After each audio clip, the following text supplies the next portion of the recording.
पढ़ते हैं, इनके गांव का परिचय देते हैं, जो है ना, कहानी सुनो ध्यान से। सूखी नदी का पुल, क्या नाम है रचना का? वो गांव के रेलवे स्टेशन पर गाड़ी ज्यों ही रुकी, ध्यान से सुनना, ध्यान से सुनना, कहता है गांव के रेलवे स्टेशन पर गाड़ी ज्यों ही रुकी, लीलावती उत्साह भरे मन से प्लेटफार्म की तरफ देखने लगी। हैं? पूरी उम्मीद थी कि नैहर से कोई ना कोई आया होगा, है ना। जब कोई महिला जाता है अपने ससुराल से नैहर, वो बोलता है हमारा भाई जो है ना ये है ना, हमारा भाई वो है, हमारा घर के लोग ऐसे हैं, जैसे ससुराल में देखते हैं ऐसा नहीं, वैसा है जैसा आप सोचे नहीं। इस ढंग से वो थोड़ा प्रशंसा करती है अपने नैहर का बहुत ज़्यादा, और नैहर का सब चीज़ उसको अच्छा लगता है, टुट्टा खटिया भी, है ना, उसको खूब ज़्यादा पसंद आ जाएगी। नैहर जब जाएगी तो वो साड़ी 12,000 का पहने या 1200 का, फटाक से हेटे में बैठ जाएगी, है ना, कोई दिक्कत नहीं। लेकिन मतलब प्रेम रहता है अपनी माटी से, अपने गांव से, अपने लोगों से। और जब कोई ससुराल में रहे तब देखना दूसरे टुट्टे खटिया बैठाया था।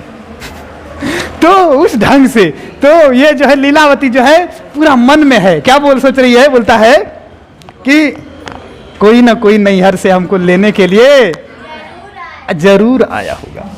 कल तो वे सब आए थे, ध्यान सुनो, कल तो वो सब आए थे जिनकी वो उम्मीद करती थी। भैया थे, दोनों भतीजा थे, सुरेश थे और नरेश थे, और कोई एक अपरिचित व्यक्ति था। अपनी आगवानी में इन सबको आया देख लीलावती को ऐसा लगा जैसे सूखी प्यासी धरती पर बादल बरस गए हो। लीलावती पूरा खुश है, देखा जैसे भैया देखा, दोनों भतीजा देखा, वो मतलब मैं देखो लेखक लिखते हैं कि जैसे सूखी धरती जो प्यासी है उसके ऊपर बादल बरस गए हो, उनको देख करके लीलावती को लगा। तो कहते हैं स्टेशन के बाहर जीप लगी हुई थी।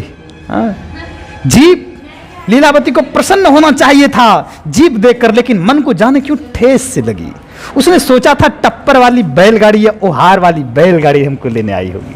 वो मन में सोची थी हमको भैया जी आएंगे बैलगाड़ी पर, हम बैलगाड़ी पर बैठ करके जाएंगे। मेरे पास जीप है, एसी है, गोदरेज है, बड़ी बड़ी कारें हैं, है ना, हमको इन सब चीजों की नहीं, हमको वो गांव का जो प्रेम है, वो गांव की जो रूपरेखा है, हम उसमें अपने आप को देखना चाहते थे। वो उम्मीद था कि भैया जी बैलगाड़ी लेके आए, उस पे हम बैठे, और यहां आए थे जीप लेकर। उसके इसीलिए उसके मन में ठेस लगी। इस जगह क्वेश्चन पूछता है कि लीलावती के मन में ठेस लगी क्यों जीप देख करके?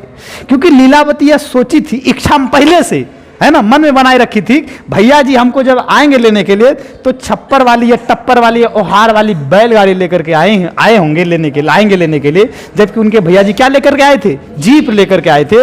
इसी बात को वो जो सोची थी वैसा नहीं हुआ, इसी वजह उसके मन को क्या पहुंचा? ठेस पहुंचा। एक क्वेश्चन का उत्तर हो गया। अगला है, आगे बात बोलती है, तो वो देखा, वो भतीजा बोलता है अपनी जीप है बुआ। बोलता हुआ सुरेश ड्राइवर वाली सीट पर बैठ गया। नरेश जीप के पास खड़ा था और बार बार अपनी पैंट की फुली जेब को टटोल रहा था। उसका जेब थोड़ा फुला हुआ था। जीप की सीट पर सुविधाजनक ढंग से बैठने के लिए उसने जेब से कोई काली सी चीज निकाली और झट से तौलिए से लपेट दिया। तो तौलिए में क्या छिपा रहे हो नरेश? लीलावती ने पूछी अपने भतीजे को। कुछ नहीं बुआ, पिस्तौल है। बोलता कुछ नहीं, बोलता है पिस्तौल है। चौंक गई लीलावती।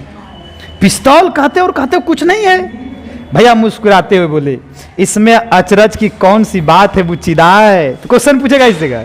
तो लीलावती को बुच्चीदाय प्यार से कौन बोलते हैं? उसके भैया जी, है ना।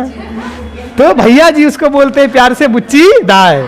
तो लीलावती का उपनाम है घर का, क्या है? बुच्चीदाय। तो बोलते हैं इसमें कौन सी अचरज की बात हो गई बुच्चीदाय? भैया के मुंह से बुच्चीदाय संबोधन कितना प्यारा, कितना सुखद लगा था लीलावती को। लीलावती बहुत प्रसन्न हुई। भैया हमको आज लीलावती ने बुच्चीदाय बोली। तो मतलब वो बचपन का प्यार दिखा उसको लगा कि वाह भैया में मतलब वो अपनापन है ना। तो भैया उनकी तरफ गौर से देखा। उनकी खादी कुर्ती की जेब भी फुली थी। भैया को जब गौर से देखा तो उनका भैया का भी जेब फुला फुला था। इसका मतलब भाई के जेब में भी क्या था? पिस्तौल था। यह बात देख करके बुच्चीदाय और ज्यादा अचरज में, बाप रे बाप, ये हो क्या रहा है? भतीजा के भी जेब में पिस्तौल, भैया के भी जेब में पिस्तौल। तो आपकी जेब में भी, बोलती है लीलावती, आपकी जेब में भी भैया तो लाइसेंस वाली है ना लाइसेंस वाली है ना। भैया हंसने लगे थे, अरे नहीं रे, लाइसेंस वाइसेंस नहीं, अपने गांव की बनी है, देसी कट्टा है ना, देसी कट्टा है, कंट्री मेड। कहता लीलावती की वयस्क उम्र की बड़ी बड़ी मासूम आंखें आश्चर्य से कुछ ज्यादा बड़ी हो गई ये सब बात सुन करके।